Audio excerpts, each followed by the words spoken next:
Supertech के flat buyers को अभी और करना होगा इंतजार? क्या सुपरटेक के घर खरीदारों का वेटिंग टाइम और बढ़ा? क्या सुपरटेक के 39,000 फ्लैट खरीदारों को लगा सुप्रीम झटका? क्या सुप्रीम कोर्ट के फैसले से रजिस्ट्री प्रक्रिया में और होगी देरी? ये सवाल इसलिए उठ रहे हैं क्योंकि सुपरटेक के मामले में 21 फरवरी को सुप्रीम कोर्ट से एक बड़ा आदेश सामने आया है। सुप्रीम कोर्ट ने एनसीएलटी को सुप्रीम झटका देते हुए बिल्डर सुपरटेक को बड़ी और फौरी राहत दी है। सुप्रीम कोर्ट ने सुपरटेक के 16 रुके हुए प्रोजेक्ट को पूरा करने की जिम्मेदारी एनबीसीसी को देने के लिए एनसीएलटी के आदेश पर रोक लगा दिया है। एपेक्स कोर्ट ने नए सिरे से सुपरटेक और अन्य कंपनियों से 16 प्रोजेक्टों को पूरा करने के लिए प्रस्ताव मांगा है। 12 दिसंबर 2024 यही वो तारीख थी जब एनसीएलटी ने एनबीसीसी को जिम्मेदारी सौंपी थी।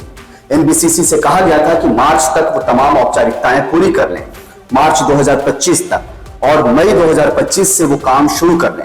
एनबीसीसी को इसके बीच में एक टाइम फ्रेम भी दिया गया था 12 से 36 महीने में काम को पूरा करने की। लेकिन अब सुप्रीम कोर्ट ने जो स्टे ऑर्डर दिया है उसके बाद से इन सारी कोशिशों पर पानी फिरता नजर आ रहा है।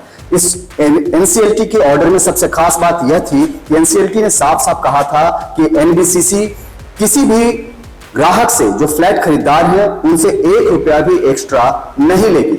लेकिन अब जब सुप्रीम कोर्ट का ऐसा आदेश आया है तो तमाम चीजों पर एक बार फिर से क्वेश्चन मार्क लग गया है। 21 फरवरी को सुप्रीम कोर्ट ने इस मामले पर जोरदार बहस हुई। दोनों पक्षों के वकीलों ने एक से बढ़कर एक दलील दी।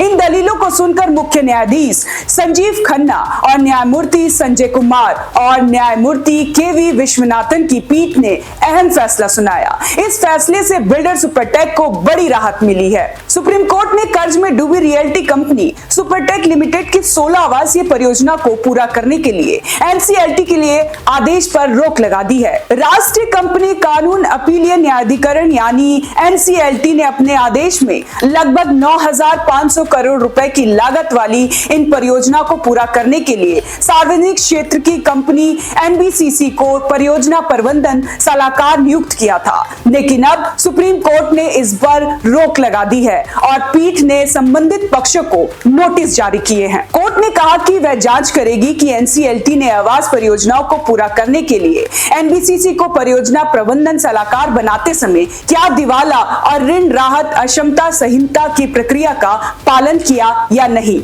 एनसीएलटी ने 12 दिसंबर 2024 को एनबीसीसी को उत्तर प्रदेश, उत्तराखंड, हरियाणा और कर्नाटक में 39,748 घरों वाली 16 आवासीय परियोजना को पूरा करने की जिम्मेदारी दी थी। इन परियोजनाओं में लगभग 27,000 खरीदार घर मिलने का इंतजार कर रहे हैं। वहीं हर परियोजना में कोर्ट कमेटी में एनबीसीसी को एनसीएलटी द्वारा एक सदस्य को नॉमिनेट करने के लिए कहा गया था। 11 मई 2023 को सुप्रीम कोर्ट ने सुपरटेक लिमिटेड के लिए परियोजनाओं के लिए समाधान प्रक्रिया की अनुमति दी और एक अंतिम समाधान पेशवार की देखरेख में डेवलपर द्वारा अन्य सभी परियोजनाओं के निर्माण की अनुमति दी।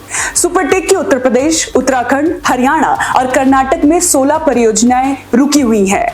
12 दिसंबर 2024 को एनसीएलटी ने एनबीसीसी को इन प्रोजेक्ट्स को पूरा करने की जिम्मेदारी दी थी। इसके तहत 9 करोड़ से ज्यादा रुपए खर्च कर 12 से 36 महीने में निर्माण कार्य पूरा किया जाना था, जिससे कुल 39,000 फ्लैट खरीदारों को घर मिलना था। एनबीसीसी को मई 2025 में काम शुरू करना था, लेकिन अब सुप्रीम कोर्ट ने इस आदेश पर रोक लगा दी है। अब country eco village 1, Meerut sports city, green village, hill town, Aravali, river front, eco village, cap town परियोजना, eco village 3, sports village, eco city, north high, इनमें से ज्यादातर प्रोजेक्ट्स नोएडा, ग्रेटर नोएडा और यमुना एक्सप्रेसवे क्षेत्र में स्थित है, जहां 20 से 25,000 फ्लैट खरीदार प्रभावित हुए हैं। अब सुप्रीम कोर्ट ने नए सिरे से सुपरटेक और अन्य कंपनियों से प्रस्ताव मांगे हैं, जिससे प्रोजेक्ट्स के पूरे होने में और देरी हो सकती है। खरीदारों को आगे की सुनवाई और नए फैसले का इंतजार करना होगा। इस रोक के कारण हजारों लोग अपने आशियानों के लिए और लंबा इंतजार करने को मजबूर हो सकते हैं। ज्यादा जानकारी के लिए आप देखते रहे one nation one group news.